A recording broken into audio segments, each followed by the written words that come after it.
everybody. Our first guest tonight is an Emmy award-winning actor, writer, and director. You know from his work on Saturday Night Live, documentary now, and Barry. You can see him next as The Cat in the Hat, which is in theaters next February. Please welcome back to the show our very good friend, Bill Hader, everybody!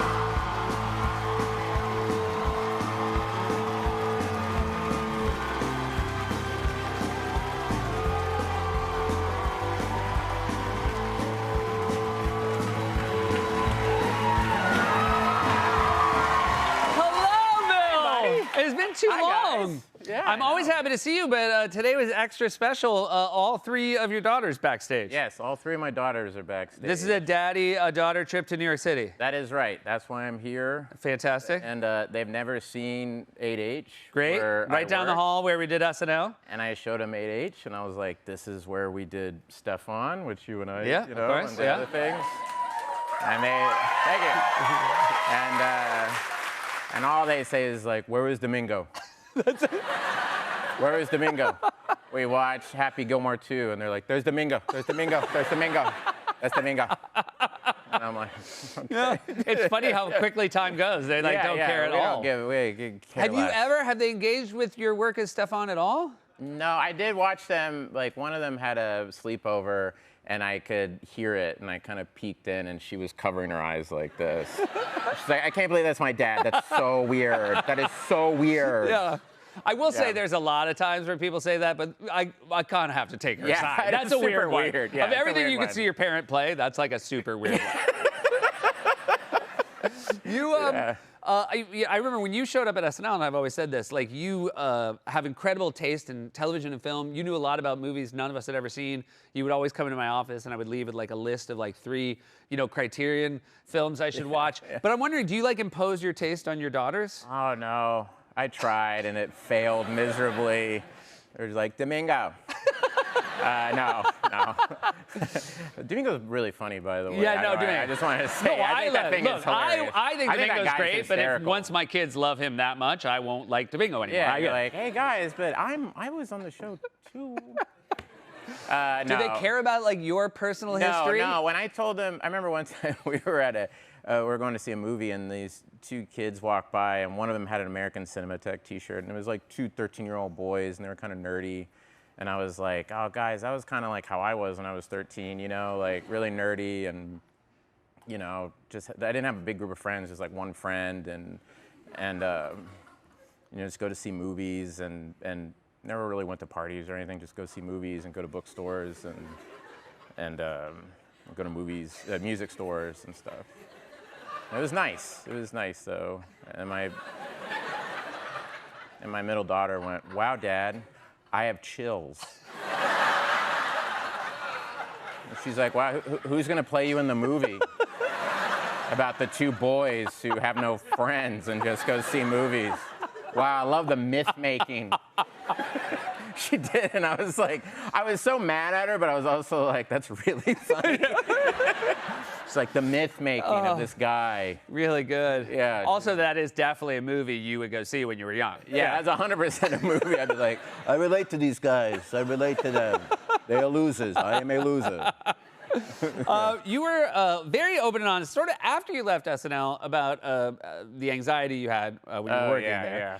And then for the SNL 50th, I think people were obviously at first disappointed you weren't coming, but that was the reason. And, I sort of celebrated your choice. And then Andy did basically a short about the fact that everybody had anxiety at SNL. Yeah. Was that sort of edifying? You're like, oh, yeah, good. Yeah, well, Andy called me and was like, hey, so we're doing this short about how, anxiety, everybody had anxiety. And so it's me calling you and da-da-da-da. And when he told me about it, I was like, I don't know if I want to do that. He's like, why? And I'm like, because I'm anxious. I was like, I don't want to do it. And he was like, come on, man. What do you mean? No. And then Bowen did it, and he was great. Yeah. But no, that was true. Yeah, I was like really shaky and everything. Yeah. I was really anxious. And you were never anxious. You were like so calm. I remember we would do those.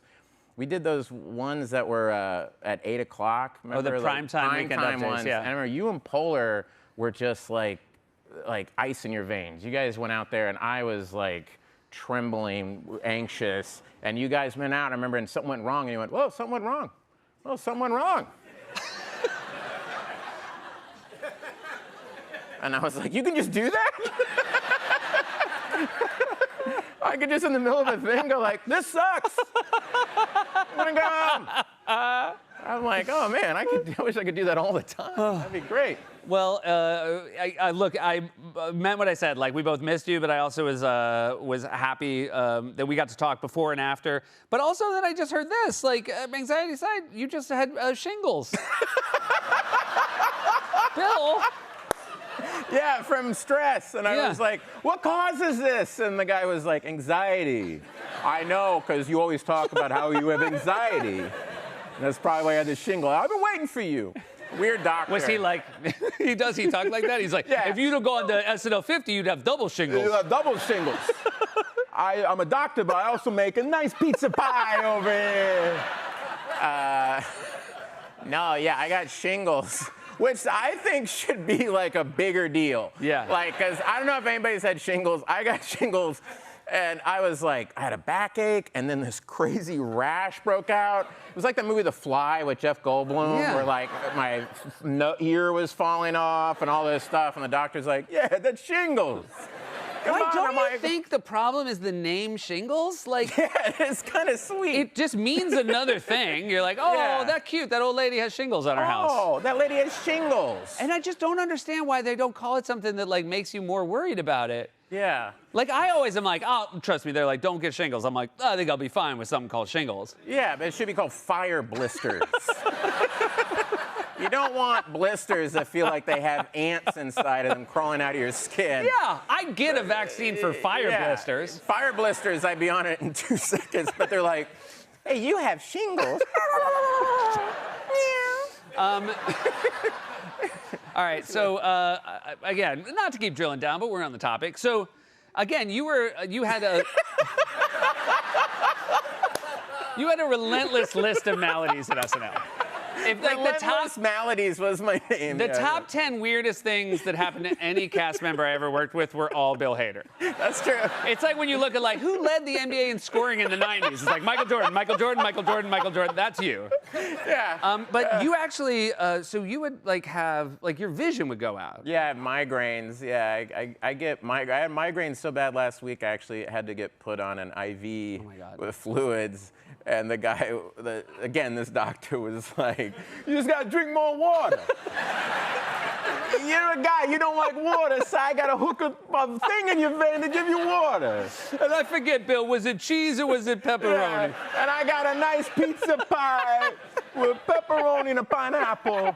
But then I'm gonna give you water, no Coke. Oh man, you go to a doctor that puts pineapple on the pizza? Yeah, an ass. All right, so Appalachian Emergency Room. This is first year? Yeah, first season, Christmas show. Me and Jason Sudeikis. This is a very SNL thing. We're backstage, and I'm like really anxious. I'm muttering to myself, like freaking out. And then my vision goes. I get aura. I don't know if anybody's ever had migraine aura, where suddenly it's like you can't see anything. And of course, we're dressed as these two weird hillbillies, and I had a dart through my hand, and you're backstage with Johnny Knoxville and Neil Young. It's like a very SNL thing, and I just went, I can't see. Neil Young went, oh no. Hey, that's too bad.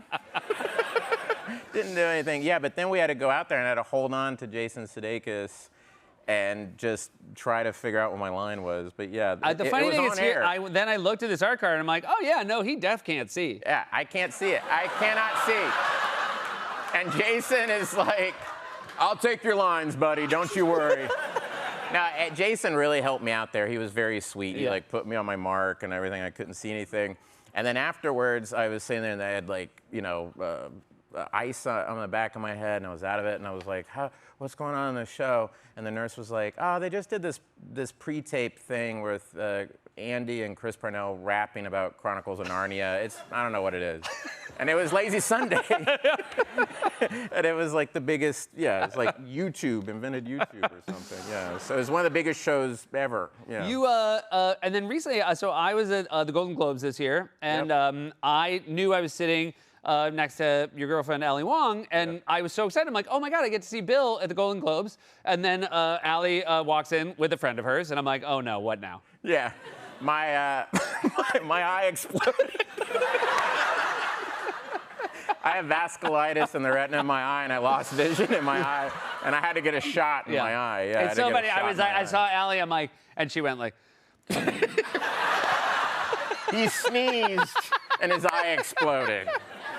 Yeah, no, so yeah, I had to get a shot in my eye, which is no fun, and then I couldn't go, and then she was like, I'm with Seth, but that special single lady, that just got nominated for an Emmy. Yes, it did, and it's a fantastic special. Such a good job, yeah, it's really good. So you're mentioned in that special, not by name. I'm not, Because she sort of talks about, again, being single and alludes to... To me, yeah. So, you know the hot guy she has sex with in the hotel? Yeah. That's not me. Right. I'm the guy who sent her flowers. Right. That's more my speed. Short of it, and it's funny because in the beginning of the special, she alludes to this guy who gave her flowers. Then she talks about a bunch of other stuff that happens in the middle. Yeah. And then it's very sweet because it reveals at the end. Yeah, it's been amazing. Yeah, and we've been together 3 years. Yeah. And now, but again, you're at the place, where sort of, my wife Alexi is at, where like now she's out doing a new hour, and I would imagine like you're there in the hour. Yeah, it's rough. Yeah. No, yeah. I can't say what her jokes are in the new hour, or she'll kill me. She's like, that's money, Bill. That's money out of my pocket. No, but it's weird when you're sitting watching your girl. Usually when, in a relationship, when your girlfriend or boyfriend tells you about past relationships, it's in a private setting. Yeah.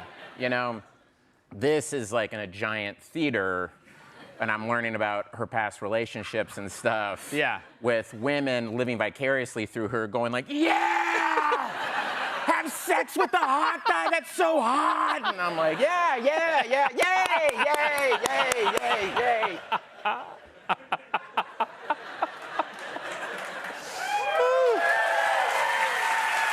She's great. I'm really happy for her, though. I'm really happy. Awesome. I'm really happy really for her cool. as well, and I'm happy for you, and I'm so happy to see you. It is just the best to have you. You guys, this is my friend Bill Hader. Oh, the Cat in the Hat. Yeah, Bill's gonna be in the Cat in the Hat. Not until February. It's not until February. You have to come back and talk about it. We'll be right back with Brittany Snow.